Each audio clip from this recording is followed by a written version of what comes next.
Esta sería la continuación del último video, en el cual pues se discutió y trajiste pues los elementos importantes del material técnico, pues fundamental para comprender. Yo no sé si podemos decir las lesiones que se causaron en la industria petrolera nacional, incluyendo desde abajo del pozo hasta arriba, durante todos estos años en la cual la industria pues dejó de invertir y que afectó lo que estamos viendo, que es la caída de la producción. Y los explicaste estuvo bastante bien en el primer video.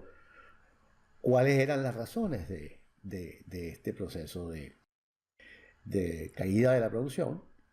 Yo soy llamado descapitalización, pero la literatura lo llama desinversión, como algo como más cómodo para la gente. Entonces, bueno, este segundo video ya puedes, Nelson, comenzar. Bueno, nuevamente aquí nuestros seguidores explicando un poco más sobre lo que es el vínculo de lo que es la industria petrolera. Por cierto, Nelson, rapidito, en 30 segundos, ese último video, que yo sepa, Nelson, no sé tú, nunca ha ido a la opinión pública este tipo de material técnico que pues, si pudiese transmitir al país para que el país comprenda sectores que pueden entenderlo, pero probablemente todo el país que pueda, que hay un serio problema en la industria petrolera nacional. Es Hasta correcto, es ahora, correcto. tú ves los dos sectores políticos del país, el gobierno y la oposición, operan como que sí, no está pasando nada en el petróleo. Es correcto, Sí. es correcto. No te interrumpo en eso. Bueno, recordemos que en el video anterior hablábamos de una característica intrínseca de los yacimientos venezolanos y era que la producción por pozo de Venezuela es de 181 barriles diarios por pozo, mientras que en otros países europeos tienen producciones o productividad por pozo mucho más grande. Por ejemplo, Arabia Saudita tiene alrededor de casi 2.900 barriles por pozo. Y el promedio de OPE es 700 barriles por pozo. Entonces vemos que Venezuela pues tiene una característica intrínseca que no es modificable porque es algo físico de los yacimientos. Esa característica tiene mucho que ver con las oportunidades de generación de potencial de producción de petróleo. Ahí vemos en la gráfica que hay muchas formas de generar potencial. Sin embargo, en este momento nos vamos a referir a lo que se llama recompletación, reparación y reconocimiento de pozos, que es lo que se le da vida nuevamente al pozo una vez que la declinación de ese pozo se lleva a cabo. En Venezuela hay alrededor de 20.000 pozos cerrados capaces de producir. Y esto es lo que mucha gente habla sobre qué es eso, que allí se puede obtener potenciales de generación superiores a los actuales. Es decir, es todo un mundo o toda una esperanza que existe en lo que se llama la recuperación de los pozos cerrados de producción de petróleo. Eso implica una característica muy especial, que eso requiere dinero y requiere tiempo. Y podemos decir que cada pozo es un paciente que hay que entender con características disímiles. Es decir, diríamos lo siguiente, para hacer un símil, todo el que va a una clínica no tiene los mismos síntomas. Aun cuando le duele la cabeza, los síntomas pueden ser diferentes y se tratan de una manera diferente. Bueno, La eso cabeza le ocurre. debe estar doliendo a Maduro, ¿verdad? Bueno, además de Por la pedrada que tiraron allá en San Félix sus camaradas. Entonces, ese paciente, ese pozo, hay que tratarlo de una manera distinta. Y la recuperación de ese pozo necesita de inversiones y cuya sumatoria alcanza niveles significativos. Entonces, ahí necesitamos inversión y necesitamos tiempo. La lámina que viene a continuación Las dos cosas de las cuales casi no hay, ¿no? Nelson. no hay tiempo. Inversión prácticamente es cero y estamos en condiciones, estaríamos unos cuantos años sin poder invertir masivamente. Y por supuesto, el tiempo lo tenemos escaso por aquello del autobús, ¿no? Eso es correcto. Entonces, perdón, la lámina que se nota aquí en pantalla es una estimación del potencial de producción en los próximos 10 años, de 2017 a 2027. Vemos una línea azul en la parte inferior que es lo que representa la declinación del potencial, y vemos una línea amarilla que es el potencial final de cada año. O sea, vemos que en 10 años podríamos nosotros pasar de 2.3 millones de barriles a 3.3 millones de barriles. Es decir, recuperar el billón de barriles que Venezuela perdió en los últimos 18 años. Esa franja azul que está allí, que se llama declinación de potencial, es lo que se pierde cada año en los niveles de producción general. Fíjate qué curioso, ¿no? Qué interesante, porque es donde está el impacto económico sobre toda la economía venezolana. Y es que vamos a estar hipotéticamente en el 2027 en el sitio donde estábamos en el 1998. Son 30 años de diferencia. Es correcto. O sea, ¿cuánto es el costo? ¿Cuál es el costo de 30 años perdidos? A 5% del PIB interanual en 30 años estamos hablando que hemos perdido 300, 400 mil millones de dólares. Nada más en potencial de crecimiento económico. Eso es correcto. Y además tiene la otra condición. En 30 años, que ese es el potencial que teníamos en el 98, esos 30 años el mundo energético ha cambiado y seguirá cambiando aceleradamente, con todas las condiciones que en otras oportunidades hemos conversado.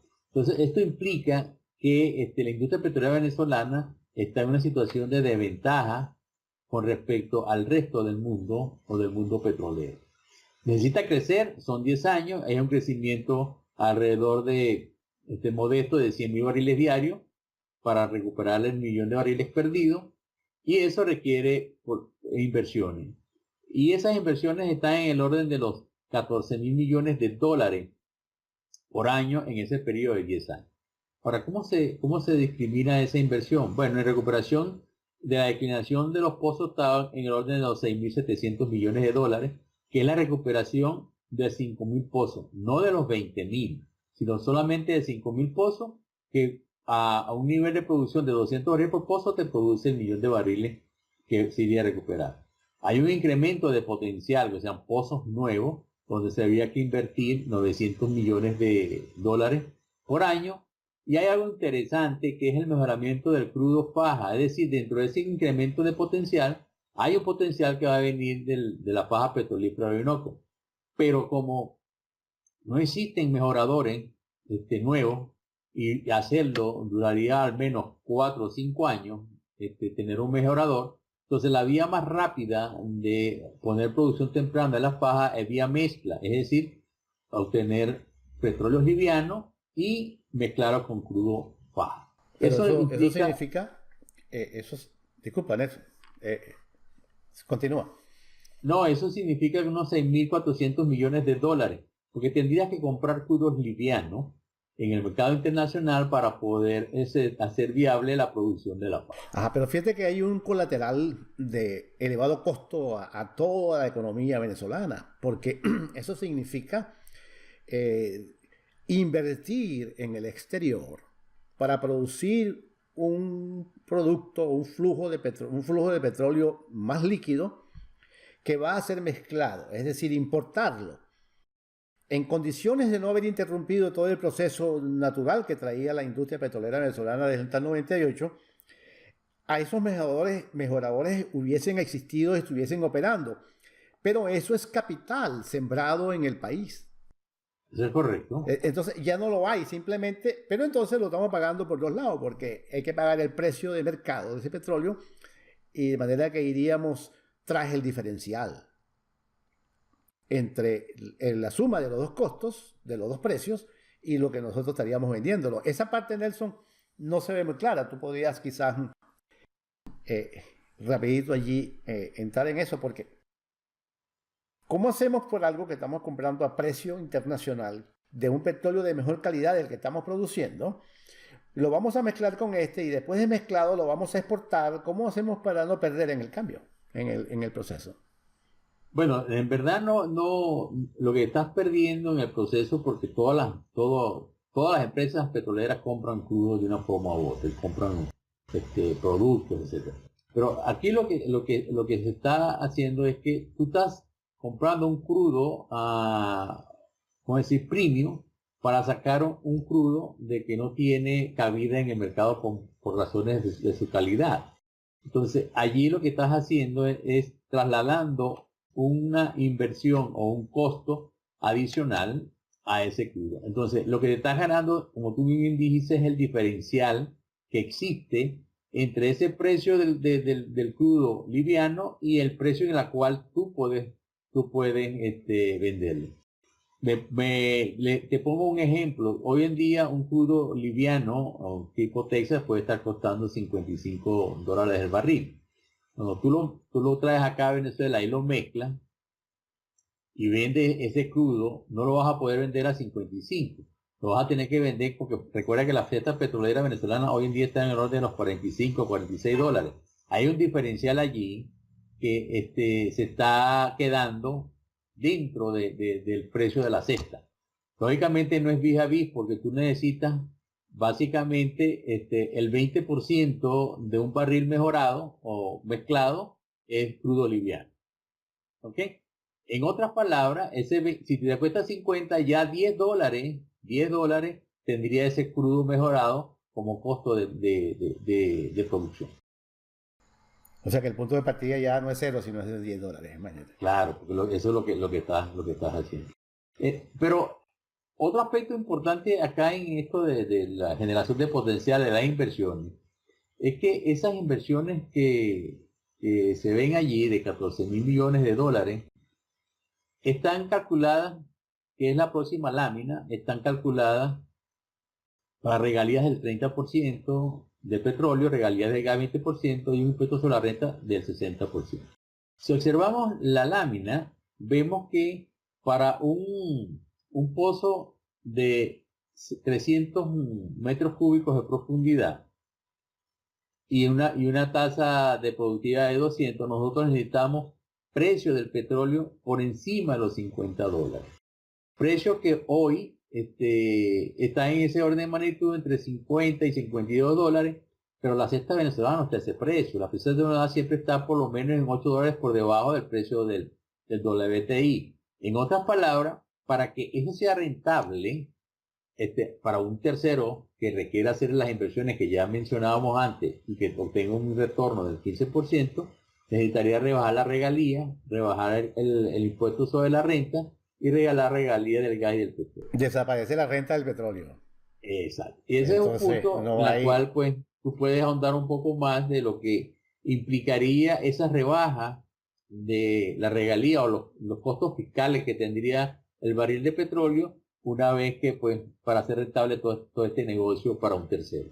Sí, al final, o sea, llegaríamos al momento de la gran verdad. El Estado ya no puede ser dueño de la industria, no puede producirla, no se puede apropiar de un beneficio, de un lucro que genera la industria, porque entonces hace a la industria no competitiva, que es lo que ha ocurrido en estos años.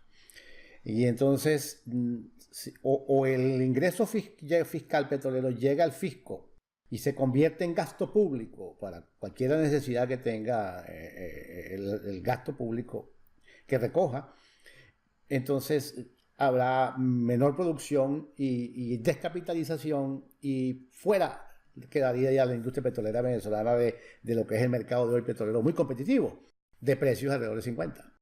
Es decir, la única forma como este negocio operaría entonces es que pase a manos privadas, se privatice, se consiga un mecanismo de definición de derecho de propiedad sobre los contratos de extracción y producción, refinación, todo el proceso, y entonces que se defina los niveles, el mercado definirá que el inversionista tiene un retorno de tanto y cuanto y pagaría el impuesto sobre la renta. Me temo que Venezuela tenga que, en un eventual escenario de esa naturaleza, otorgar facilidades tributarias e incentivos para que el inversionista se mantenga. Lo que quiere decir que en esas condiciones estamos llegando a la conclusión de algo que es una hipótesis de trabajo desde hace muchísimos años, y yo la he venido manejando, es que el costo de la política, es decir, el costo del ingreso fiscal petrolero es tan elevado que llegó un momento en el cual o es petróleo, la industria se produce, o simplemente no se produce. Pero hay algo importante en eso, Sí. que podemos empezar a hacer como una especie de paréntesis. La semana pasada, Arabia Saudita asomó que iba a rebajar sus impuestos. Ahora, ¿por qué rebaja sus impuestos? Bueno, porque son demasiado altos comparados con los impuestos que se pagan en Estados Unidos. O sea, pagan los productores. En Estados Unidos creo que el impuesto o la regalía es de alrededor de no más de 12%. Mientras aquí estás hablando de 30 y etcétera, etcétera. En otras palabras, el mundo petrolero o los países productores de petróleo, específicamente los de OPEP, van a tener que rebajar sus impuestos de explotación y sus impuestos sobre la renta de tal manera de volver a ser competitivos, si es el caso, con otros productores a nivel internacional. Sí, el peso fiscal que ha adquirido las obligaciones a lo largo de tantos años en los países de la OPEP, donde las condiciones institucionales allí es que el petróleo es del Estado, es del reino, no es de Dios. Como dice el Islam, por ejemplo, que el petróleo o el recurso del subsuelo es una dación de Dios, lo cual es, desde el punto de vista religioso, absolutamente correcto. Pero entonces se presenta el problema ese que tú lo acabas de decir, bajar los impuestos, que es lo que promete Arabia Saudita para hacer viable su proceso de privatización, que es la empresa que se va al mercado, Aramco, ¿no? Sí, Aranco. Sí, se va a privatizar en un porcentaje de esa empresa, se va a capitalizar en el mercado, entonces para el inversionista poder animarlo va a pagar menos impuestos. Eso es menos ingreso fiscal para Arabia Saudita. Bueno, y para todo aquel que rebaja va a ser menos ingreso fiscal, incluyendo Venezuela. Bueno, pero ya para concluir, para no hacerlo más tedioso, podemos indicar lo siguiente, que el mantenimiento actual y su incremento de potencial a 3 millones de barriles por día requiere una inversión promedio de 14 millardos de dólares en los próximos anuales, en los próximos 10 años. Que ese incremento de potencial del millón de barriles se requiere al menos 5 años para alcanzarlo, e inversiones anuales del orden de los 900 millones de dólares. Y que los precios actuales y el costo fiscal no permitirían que esas inversiones fueran atractivas desde el punto de vista del inversionista, lo cual requiere pues rebaja de impuestos y de impuestos de explotación. Y finalmente, para paliar todo ese escollo económico, es necesario pues privatizar el petróleo de Venezuela de tal manera de no continuar perdiendo potencial de producción de crudo. Debo señalar que en la medida que el crudo sigue cayendo, más difícil es recuperar ese nivel de producción. Sí, y es que se pierden dos cosas, se pierde la inversión no hecha y se pierde el tiempo. La recuperación de ambas cosas es lo que se hace financieramente prácticamente, yo diría, imposible para Venezuela en los próximos años.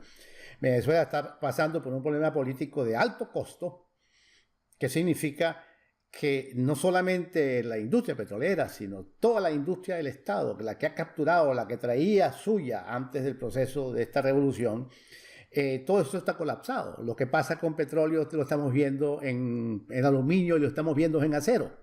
Y en petróleo lo vemos clarísimo. Mientras era una empresa privada, pues la producción subía. Con una empresa estatal, porque Chávez la estatizó, pues la producción ha caído al punto tal de que todo lo que es CBG está casi como operando a punto de cierre.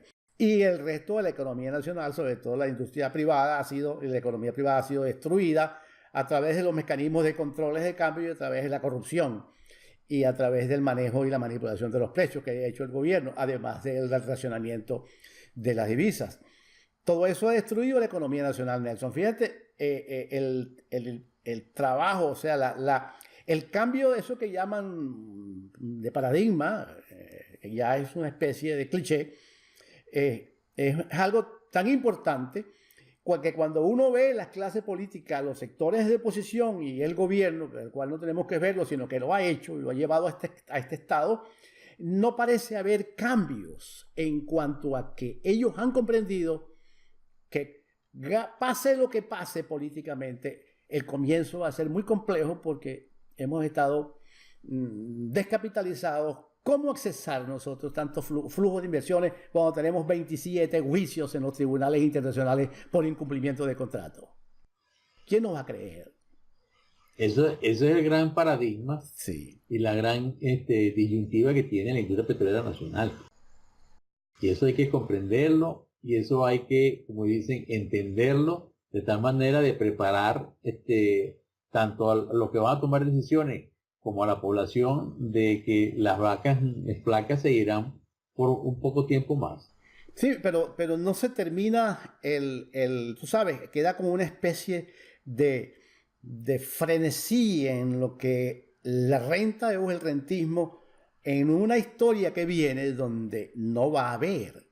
¿Tú te imaginas las frustraciones de los electores cuando vayan a votar en las próximas elecciones y políticos le digan de ambos lados, de la oposición y del gobierno, que con el petróleo le vamos a pagar esto y le vamos a pagar ello, cuando eso no es verdad? Nada de eso va a poder ocurrir.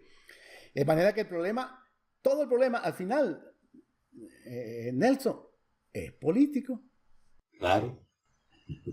Sí, eso es político, pero también es un problema de inteligencia nacional, de comprender y de planteárselo al país de manera honesta. Señores, el país, como lo dijo Winston Churchill, en el medio de una guerra que básicamente veía perdidas, sangre, sudor y lágrimas. Bueno, la cita es mucho más grande, pero esto es lo que ha circulado. Es decir, señores, vamos a ponernos a trabajar y vamos a ir a un proceso electoral, un proceso político de cambio, pero llevemos en cuenta que se acabó la repartidera, no hay clap, no hay nada de eso, lo que va a haber es muchísimo trabajo. Eso, lo que hizo Lee Kuan Yew en Singapur cuando tomó el poder, que tenía que poner a trabajar a chinos e hindúes, y hizo el gran milagro. Montó un régimen capitalista, lo montó de arriba hacia abajo, por cierto, ¿no? No como el capitalismo inglés y americano, que vienen desde abajo hacia arriba, sino que lo monta desde arriba hacia abajo, como se está montando el capitalismo en China. Es decir, que al final, pues, y con esto ya termino, Nelson, para que tú combines ya el audio, el video, es que lo que tenemos que ir en una sociedad de libre mercado, propiedad privada, respeto a la propiedad, que el venezolano pueda emprender y manejar sus incentivos de emprendimiento como él quiera y que tenga plenas libertades. Eso significa, Nelson, cambios en constitución, eliminación de muchas reglas y muchas leyes, cambio de cultura, y ese es el costo a pagar para que este país salga de esta ruina de la cual ha caído a través de la implementación de un régimen comunista, socialista, como lo llamemos. Bueno, eso es el gran paradigma o el nuevo paradigma que tenemos los venezolanos. Creo que no es lo mismo, no es suficiente con tener reservas de petróleo, que ya hemos hablado sobre el tema, sino esas reservas tienen que ser explotadas de una manera eficiente, de una manera de que el inversionista tenga su retorno de capital, que es lo esperado por todos. Y ahora, pues, hasta una nueva oportunidad, Alexander. Bueno, sí, nos vemos en el próximo video. Saludos, pues.